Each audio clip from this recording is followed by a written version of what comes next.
Hari lahir Kejaksaan yang ke-80 di Kejaksaan Negeri Morowali Utara menjadi momentum transformasi Kejaksaan menuju Indonesia Maju.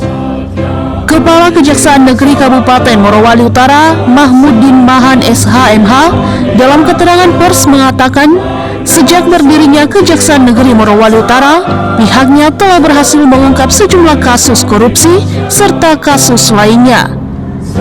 Berikut keterangan pers Kejari Morowali Utara di ruang kerjanya Selasa 2 September 2025. Rudi melaporkan, Clara mengabarkan.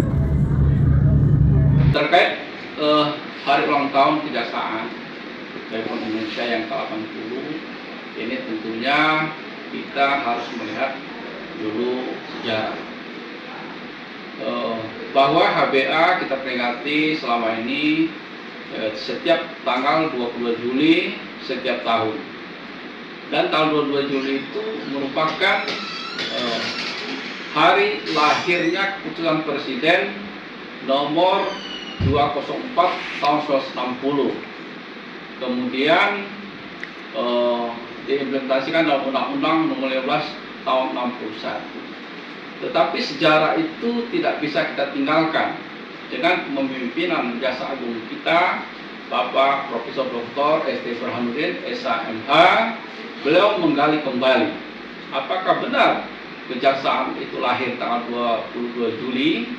Ternyata setelah diselidiki itu ada perbedaan sedikit.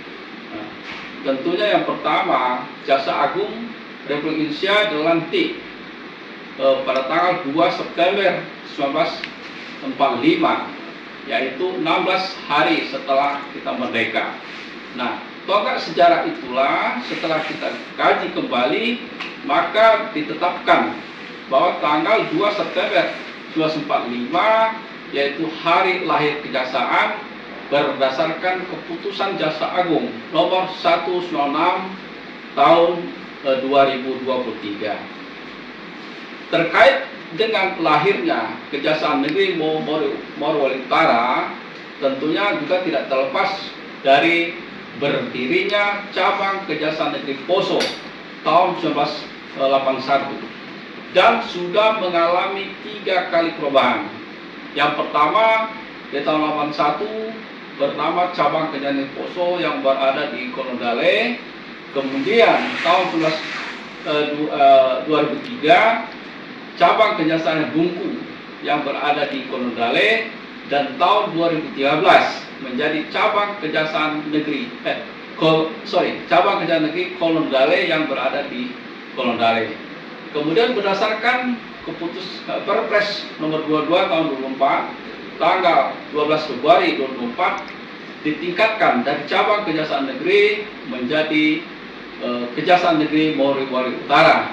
Dan alhamdulillah saya dilantik oleh Kepala Kejaksaan Tinggi Sulawesi Tengah pada tanggal 27 Agustus 2024 yang lalu, dan saya menginjakkan kaki pertama tanggal 31 Agustus 2024. Tentunya terkait dengan keberadaan Kejaksaan Negeri Morowali Utara yang notabene-nya saya sebagai pejabat pertama sebagai Kepala Kejaksaan Negeri, pada saat itu dilanjutkan dengan pengisian jabatan tertentu sebanyak 6 pejabat eselon 4 yang alhamdulillah hingga saat ini jabatan tersebut telah terpenuhi.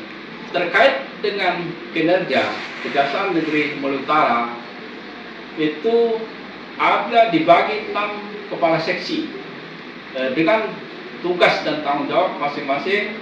Kasubag pembinaan itu mengatur tentang kepegawaian dan anggaran. Kemudian Kasih Intelijen, jadi Kasih Intelijen bertugas untuk meningkatkan kesadaran hukum masyarakat, kemudian membina keamanan dan ketertiban di Polres Hankam, kemudian pengawasan terhadap aliran kepercayaan dan lain sebagainya. Kemudian Kasih Tindak Pidana Umum tentunya berkaitan dengan penegakan hukum terhadap tindak pidana umum yang berhasil disidik oleh kepolisian maupun PPNS lainnya. Yang keempat, kasih tindak pidana khusus. Kasih tindak khusus ini berkaitan dengan pemberantasan tindak pidana korupsi yang ada di Kabupaten Morowali Utara dan tindak pidana TPPU, tindak pidana pencucian uang. Selama kepemimpinan saya, tindak pidana khusus dari tanggal 1 September 2024 sampai dengan hari ini kami sudah melakukan penyidikan terhadap tindak pidana yang pertama, penyimpangan terhadap APBD Kabupaten Morowali Utara tahun 2020 dan 2021. Dan kami telah menetapkan 3 orang tersangka dan saat ini sudah putus oleh pengadilan negeri, yang satu atas nama tersangka terdakwa Asrar melakukan upaya hukum banding, kemudian yang 2 mudah-mudahan itu ingkrah. Kemudian di tahun 2005 kami juga melakukan penyidikan terhadap dugaan penyimpangan pembangunan lampu jalan atau solar cell, yaitu tahun 2023 yang lalu. Pemeriksaan terhadap para saksi lebih kurang 16 orang. Kemudian nanti kami akan melakukan pemeriksaan lapangan dan melakukan ahli dari elektrikal Universitas Tadulako. Selanjutnya kasih perdata dan tata usaha negara. Selama kepemimpinan kami telah melakukan memorandum of understanding sebanyak 4 instansi. Yang pertama dengan BRI, kemudian yang kedua BPJS, yang ketiga dengan pemerintah daerah, yang keempat kepada pengadilan agama. Dan kami telah menyelamatkan atau memulihkan keuangan negara itu sebesar 103 juta rupiah. Kemudian menerima SKK sebanyak 44. Hingga saat ini kami tetap melakukan kewenangan untuk melakukan penagihan dan pendekatan kepada pihak-pihak yang melalaikan kewajibannya.